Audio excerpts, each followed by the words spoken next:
శ్రీమాత్ర మహా అందరికీ అమ్మ ఆశీస్సులు. ఈ 9 రోజులు మనస వాచ కర్మణ మనసు నిండా ప్రేమతో అమ్మను సేవించుకున్నాను. నవరాత్రుల పేరుతో ఈ నవరాత్రుల్లో అమ్మ చాలా కొత్తగా కనిపిస్తుంది నాకు. ఎందుకంటే ఒక్కొక్క రోజు ఒక్కొక్క ముస్తాబు చేసుకుని నా ముందు కూర్చుంటుంది.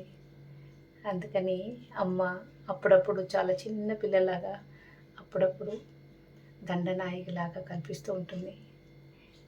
నేను ఎలా చూస్తానో, ఏ దృష్టితో చూస్తానో అమ్మ నాకు అలాగే కనిపిస్తుంది. ఇవాళ ఎంత ముద్దుగా ఉంది చూడండి. 9వ రోజు చాలా నిజానికి అమ్మకు ఆ కలర్ ఇష్టం అంట. అదేమిటో అదే కలర్ నాకు చాలా ఇష్టం. తనకి ఇష్టమైన కలర్ తోటి చక్కగా ఎందుకంటే నిన్నటి వరకు యుద్ధం చేసి వచ్చింది కదా, ఇప్పుడు చాలా రిలాక్సేషన్ మూడ్లో ఉంది అమ్మ. అన్నీ మర్చిపోయి ఖడ్గము, శూలము, గద, రథము, సైన్యము అందరినీ పక్కన పెట్టేసి ఇప్పుడు అమ్మ చాలా ఆనంద డోలికల్లో ఊరేగుతుందనమాట. అందుకే చాలా తన చుట్టూ ఉన్నటువంటి ఈ పరిగణము సేవకులందరూ కూడా అమ్మకు ఎలాంటి అలంకారాలు కావాలో అవన్నీ కూడా అడిగి మరీ చేయించుకుంటుంది. ఇదిగో అమ్మ పరిచారికల్లో నేను ఒకతిని కాబట్టి ఇవాళ 9వ రోజు చాలా లలితమైనటువంటి ఆ గులాబీ రంగును వేసుకుంది అమ్మ. జడలు మల్లెపూలు కూడా తురుముకుంది ఇవాళ. అదిగో జడ ఇంకా చాలా ముద్దుగా వేసుకుంది. ఎంత ముద్దు వస్తుంది కదా అమ్మ.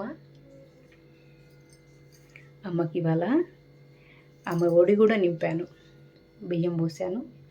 చాలా ఖుషి అయిపోతుంది చూడండి అమ్మ, ఎంత బాగుందో. నేను ఒక మాట చెప్పాను కదా నిన్న వీడియోలో, ఏ ఉత్సవాలకైనా నేను దేవతలకి ఉద్వాసన చెప్పనని. చిన్న కారణమే కానీ అది నాకు చాలా వాస్తవం అనిపిస్తుంటుంది. ఎందుకంటే నాతోనే నా చుట్టూ, నా ముందు, నా వెనకాల ఉంటూ ఉన్నటువంటి అమ్మకి ఉద్వాసన పలకడం ఏమిటి? ఆమె నాలోనే ఉంటుంది. నేను పిలిస్తే పలికే దైవం ఆమె. నాకు ఏదైనా చిన్న సమస్య వచ్చిందంటే వెంటనే ఆమెకు తెలిసిపోతుంది, మరు క్షణంలోనే ఆ సమస్యను తీర్చేస్తుంది. అంతటి కరుణమయ్య తల్లి. ఆమెను ఎప్పుడు కూడా, అందుకే నా పూజ గదికి నేను ఎప్పుడు కూడా డోర్స్ కానీ కర్టెన్స్ కానీ పెట్టలేదు. ఎందుకంటే అమ్మ నేను చూస్తూ ఉండాలి, ఆమె నన్ను చూస్తూ ఉంటుంది. మా ఇద్దరిది ఇప్పటిది కాదు, ఎప్పుడుదో ఈ అవినాభావ సంబంధం. ఎన్ని జన్మలతో నాకు తెలియదు. కానీ అమ్మ నాకేదైనా సమస్య వచ్చినప్పుడు నాకంటే ఎంత వేగంగా పరిగెత్తుతూ ఉంటుందో తెలియదు. నాకు సమస్య అని తెలిసిన వెంటనే కొన్ని సెకండ్ల పాటులోనే అమ్మ ఆ సమస్యలన్నీ తీర్చేస్తుంది. అమ్మ గురించి ఎంత చెప్పినా తక్కువే. ఎన్ని వీడియోలు తీయొచ్చో అమ్మ చేసిన ఆ లీలలు, మహిమల మీద ఎన్ని సాక్ష్యాలు ఉన్నాయో. అత్యంత భయంకరమైన ఒక యాక్సిడెంట్ నుంచి, సెకండ్లో 100వ వంతు నుంచి జరగబోయే ఆ యాక్సిడెంట్ నుంచి ఒక్క నెల రోజుల క్రితమే అమ్మ నన్ను రక్షించింది. ఆ క్షణంలో నాకు ఏం గుర్తు రాలేదు. అమ్మ వారాహి నన్ను కాపాడు అన్నానంతే. ఆ వెహికల్స్, ఎంత ప్రవాహంలో వస్తున్నటువంటి వెహికల్స్ రెప్పపాటులో ఎట్లా ఆగిపోయాయో నాకే తెలీదు. అమ్మ కనిపించినప్పుడు నాకు, అమ్మ వారాహి నన్ను కాపాడు అని.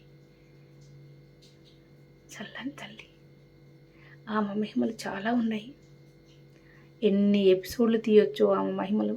ఆమె నా జీవితంలోకి వచ్చిన తర్వాత క్రమేణా వాస్తవ జీవితంలో అమ్మ చేస్తున్నటువంటి మహిమల గురించి, అద్భుతాల గురించి సాక్ష్యాలతో సహా వీడియోలు మీ ముందు పెడతాను.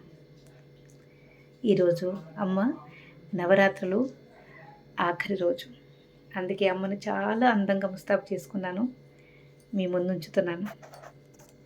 ఈ వీడియోలో ఉన్న అమ్మ మిమ్మల్ని అందరినీ చూస్తుంది, మీ అందరికీ ఆశీర్వాదాలు ఇస్తుంది.